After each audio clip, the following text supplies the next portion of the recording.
What if the thing you have been fighting hardest to save was already gone?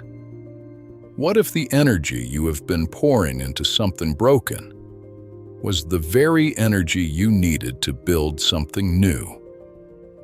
Most of us have something like this in our lives. A friendship that stopped giving back years ago. A dream that no longer fits who we have become. A door we keep knocking on, even though no one is coming to open it. We do not hold on because it is working. We hold on because we have already given so much. And walking away feels like saying all of that was for nothing.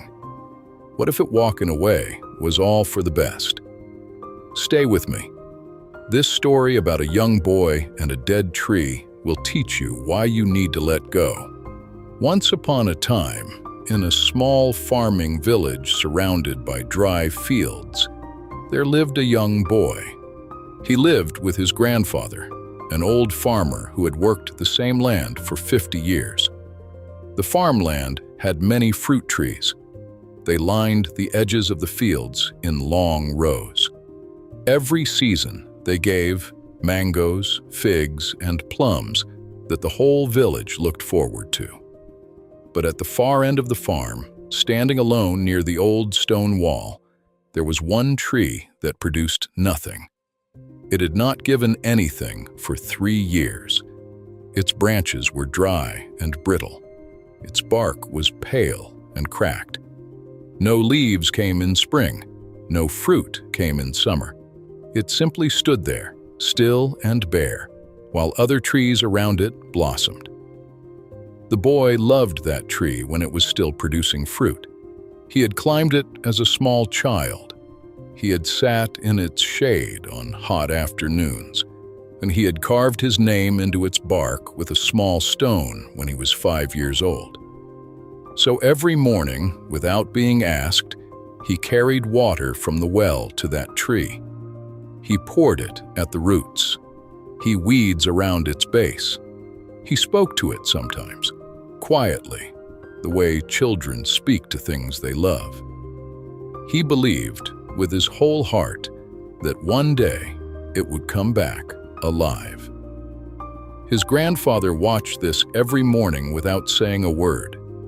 He watched the boy carry the heavy bucket across the field. He watched him kneel in the dirt and pour the water with such hope. And he said nothing.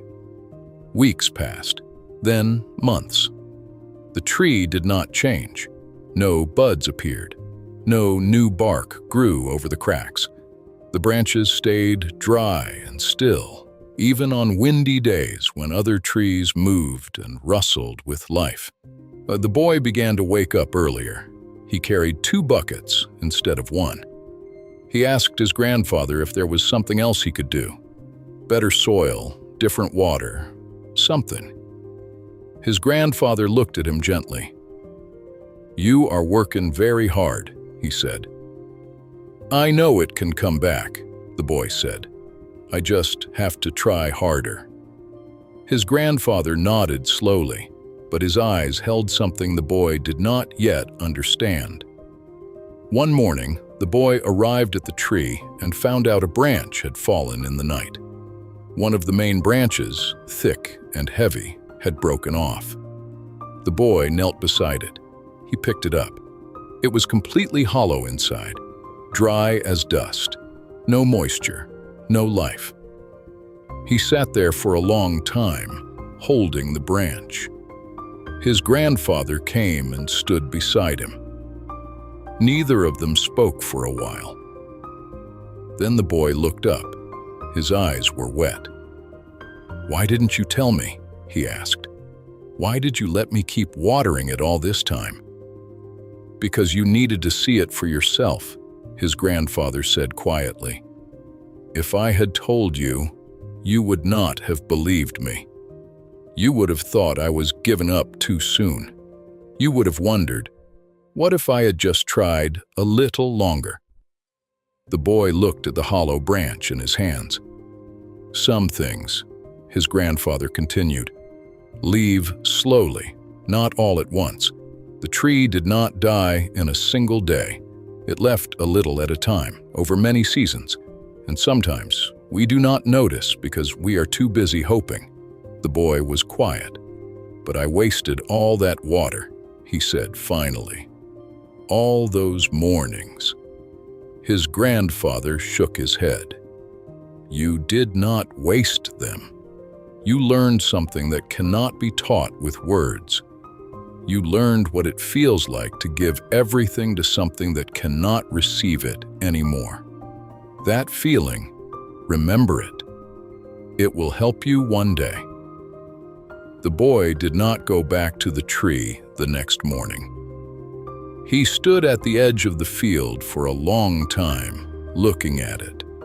Then he picked up his bucket and walked to a different part of the farm, to where the soil was dark and rich, where his grandfather had been meaning to plant for years, but never had the time. He dug a small hole. He placed a young sapling inside, a small fig tree, barely taller than his knee. He packed the soil carefully around its roots. He poured his water there. After some weeks, the sapling grew firm on the ground. Small leaves appeared, bright green and tender. The boy came every morning. He watered it. He cleared the weeds. He spoke to it sometimes, the way he used to speak to the old tree. But this time, something spoke back, not in words, but in growth. By the end of that season, the sapling stood taller than the boy's shoulder. By the following year, it gave its first fruit, small, not many, but real. The boy picked one and brought it to his grandfather. The old man held it in his palm. He looked at it for a long moment. "You grew this," he said. "We grew it," the boy replied. His grandfather smiled. It was the kind of smile that carries a whole life inside it. Many years later, when the boy had grown into a man with his own fields and his own children, he told this story often, not as a story about a tree, rather as a story about the hardest thing a person can learn, knowing the difference between something worth fighting for and something you are only fighting for because you are afraid to grieve it. Loyalty is a beautiful thing. Dedication is a beautiful thing. But loyalty to something that is already gone is not strength. It is grief wearing the mask of hope. And the sooner we learn to take off that mask, the sooner we can carry our water to something that is still alive, something that can grow, something that will one day give back everything we poured into it, and more. You are not weak for holding on.